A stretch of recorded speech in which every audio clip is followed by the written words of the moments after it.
Hello students, today we are going to learn lesson number 8, non-finite verbs.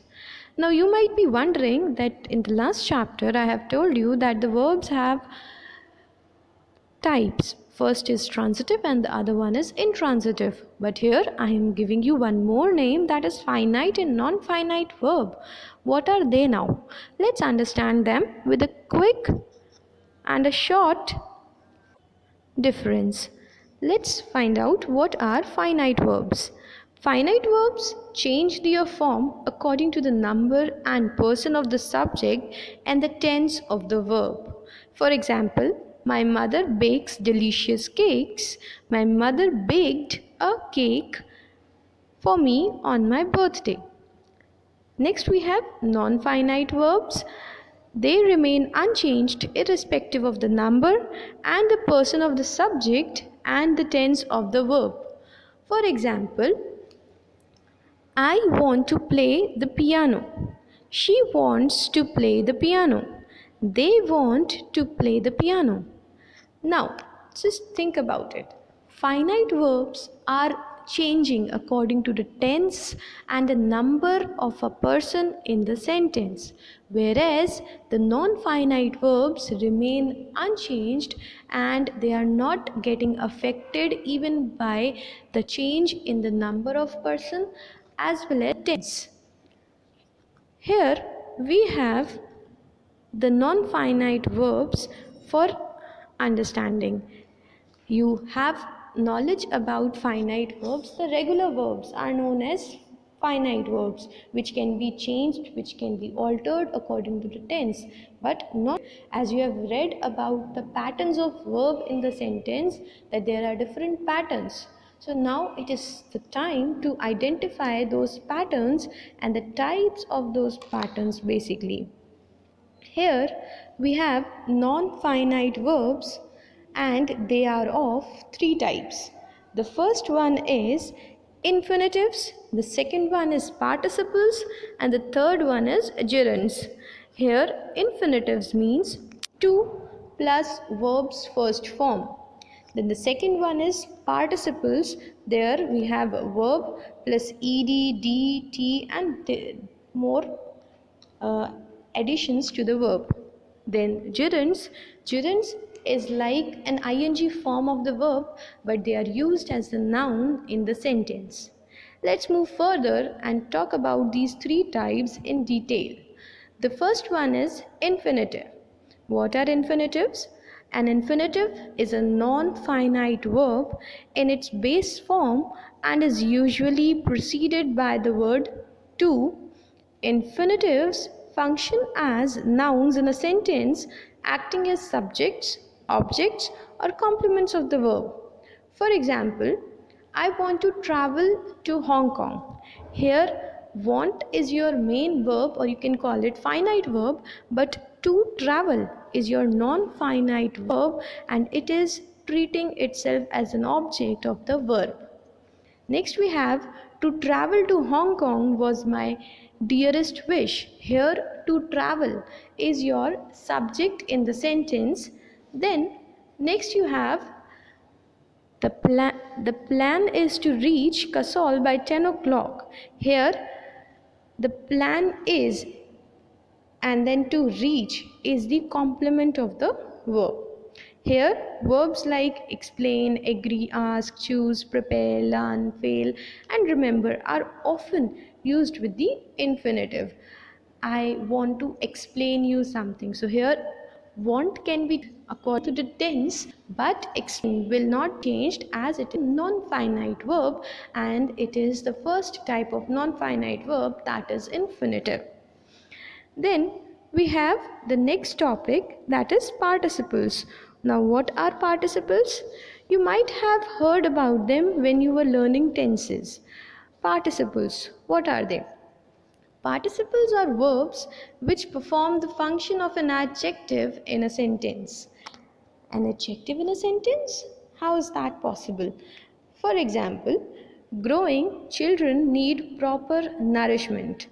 Watching his inspired performance, the audience began to clap. Here, you might have seen that growing children. Children is a noun and growing is an ing form of verb, but here it is used as an adjective to qualify the noun children. In the next example, we have watching his inspired performance. Performance is a noun and inspired is a verb, but here it is used as an adjective as it is qualifying the noun performance.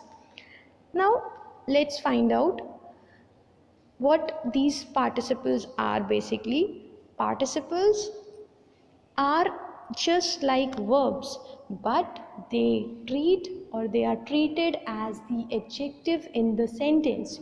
You will find them before a noun in a sentence. For more examples, you can find out the next topic, that is, participles are of three types: present participle, past participle, and perfect participles. What is a present participle? Present participle also act as subjective complements. The task was tiring for the participant. Here, tiring is not an action over here. It is an adjective which is being done or which is describing the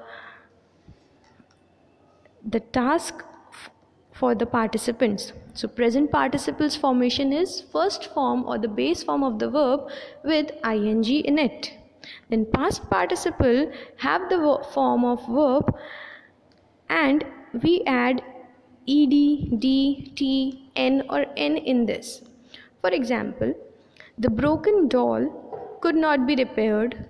The tired horse munched hay in its stable. Sandhya's lost bag was returned by a stranger who had found it in the bus. So here, last example, Sandhya's lost bag. Bag is your noun and lost is the verb which is being used here as an adjective. Next you have perfect participles. What are they? They are also same. They just have different formation. The formation is having or having been plus past participle of the verb. That means the third form of the verb will be used. Having understood her mistake, she agreed to apologize. Having been attacked by the robbers once, we are extra careful now. So here you have seen that we are using a phrase, or you can call it a group of words, which is required to make the complete sense for the remaining sentence. Such type of formation is known as perfect participle. Now next topic is gerund. What are they? Gerunds are the nouns in the sentence. But what is the formation? What is the thing? What is that thing which connects it to a verb? Students, you might be heard about it that gerunds are verbs which perform the function of a noun in the sentence. For example, dancing can help increase one's fitness. She likes swimming. Swimming right now. She likes swimming. So here swimming is a noun. It is an activity's name, swimming. So whenever we have a name of something, that is a noun. So here swimming is not a verb. It is a noun. So gerunds basically are the verbs with ing in it, but they perform a noun's role in the sentence. One more example is there. The stuntman was paid for performing the action scenes in the film. For performing, here performing is the object of preposition for.